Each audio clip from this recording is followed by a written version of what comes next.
Oi galera, tudo bem? Professor Poti, trabalhando com vocês aí nessa quarentena do Covid-19, né? Espero que vocês estejam todos bem.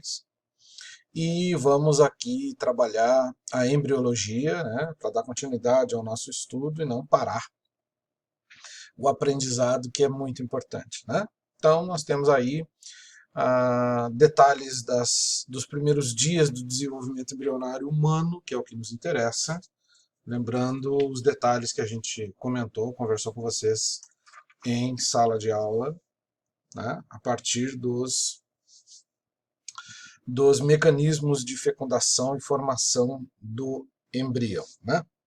Relembrando para vocês que o mecanismo, a vida, né, começa a partir da fecundação, né, a vida do novo ser humano começa a partir do momento que ocorre a fecundação, a união das células sexuais ou gametas, espermatozoide e ovócito, e estas células se unem mediante o processo de fecundação ou concepção ou singamia ou cariogamia.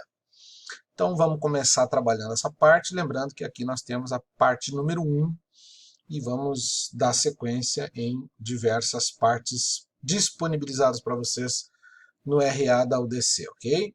Então, quando você fala de embriologia humana, evidentemente, a gente começa com o processo da fecundação, onde o espermatozoide, normalmente aí em torno de 10.000 espermatozoides, cercam o ovócito, e esses 10.000 espermatozoides, um deles vai ser o grande felizardo no processo, porque como você pode ver aqui na ilustração, o espermatozoide na ponta da cabeça dele, ele apresenta um complexo de Golgi modificado, com a bolsa, né, lisossômica, chamada acrosoma. E o acrosoma contém no seu interior uma enzima chamada hialuronidase. Né? Essa enzima ela tem a função de promover a formação de uma espécie de caminho, uma perfuração da parede de células provenientes do processo da ovulação. Essa parede aqui que eu estou circulando para vocês,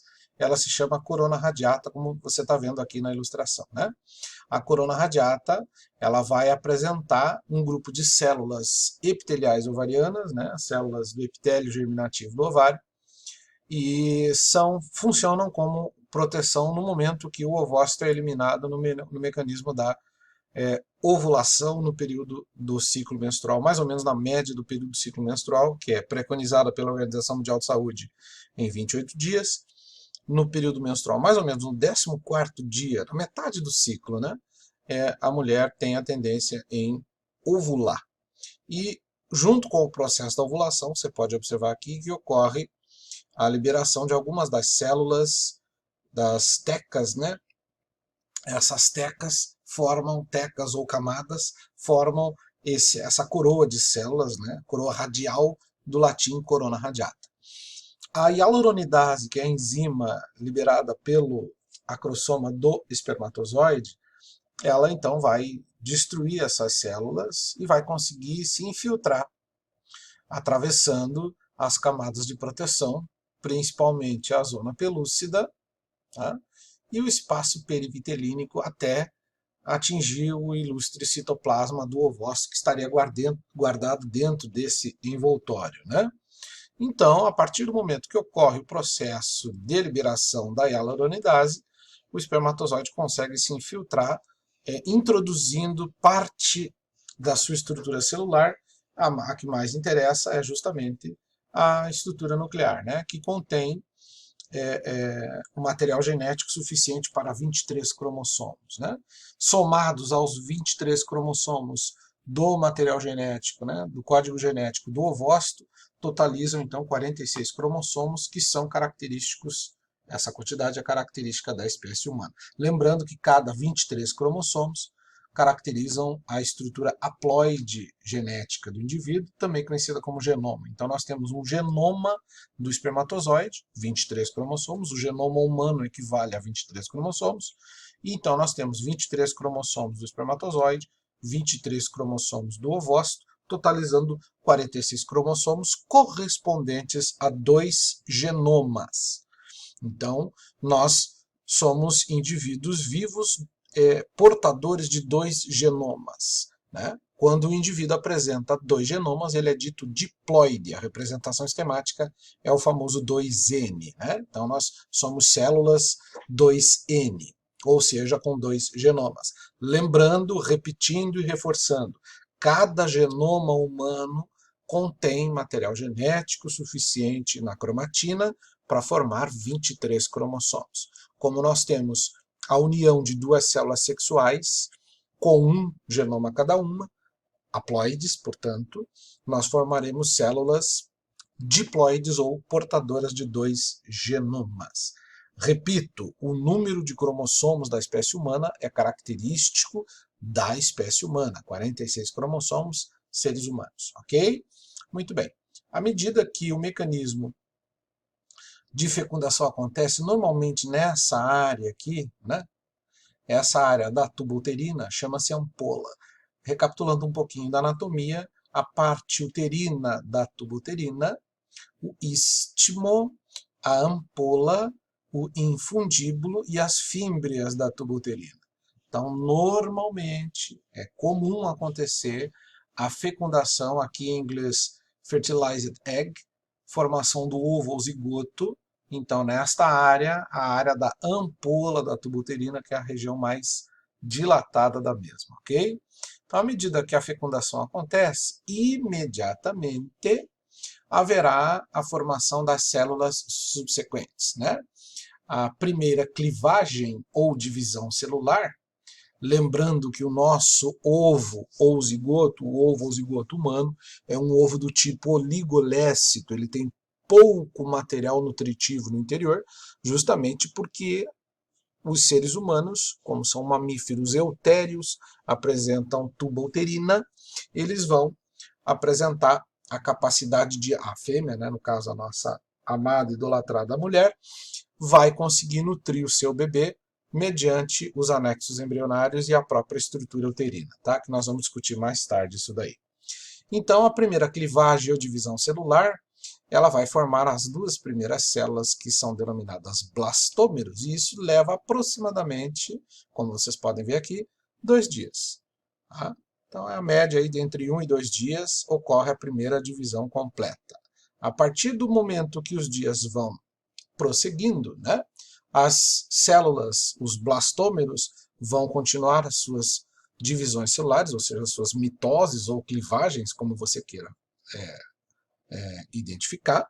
Essa clivagem do tipo holoblástica é igual, ou seja, toda a estrutura da célula é dividida e as células subsequentes formam células de tamanho aproximado e iguais. O 4 células formadas no segundo estágio, depois, num terceiro estágio, 8 células e assim sucessivamente, à medida que os dias vão passando, conforme você está observando aqui na estrutura do slide, ok?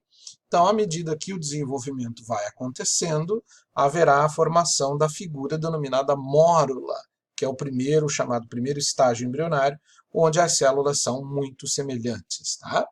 Muito bem, essas células vão se multiplicar cada vez mais em progressão geométrica, 8, 16, 32, 64, 128, 256 e por aí vai. Essas células vão formar um estágio de mórula para o estágio de blástula. O mecanismo denomina-se blastulação. Quando nós atingimos o estágio de blástula ou blastocisto, que é o estágio embrionário formado aproximadamente no 5º ao 6º dia, esse estágio de blástula apresenta o primeiro grupo de células a partir do momento da diferenciação, o primeiro grupo de células denominadas embrioblastos, né, que dão característica à nossa blástula ou blastocisto. Muito bem. Então, aqui é um reforço da ilustração conforme a gente citou, né, para vocês. À medida que ocorre a fecundação, apenas um espermatozoide entra. No momento que um espermatozoide entra, a própria figura do gameta feminino vai produzir a partir da corona radiata, uma camada, da zona pelúcida da corona radiata, uma camada de cálcio em torno da membrana para evitar a penetração de outros espermatozoides. Então, a partir daí, é garantida a entrada apenas de um espermatozoide. Se acontecer um defeito celular, algum mecanismo que possa impedir a formação, não impedir, desculpa, a entrada de um segundo espermatozoide, as células entram em autólise, ou seja, elas entram no processo de suicídio celular, já que a espécie humana não vai funcionar com 3 genomas, né? Se entrar um segundo espermatozoide junto, as 3 células morrem, o ovócito e os 2 espermatozoides. Não há possibilidade disso promover desenvolvimento humano, tá? Muito bem. O espermatozoide entrando formam seus pronúcleos, né, tanto masculino, e eles se fundem formando a célula denominada zigoto, aqui em espanhol, cigoto, tá? Mas o zigoto, ovo ou zigoto, a primeira célula formada, tá? Vamos lá.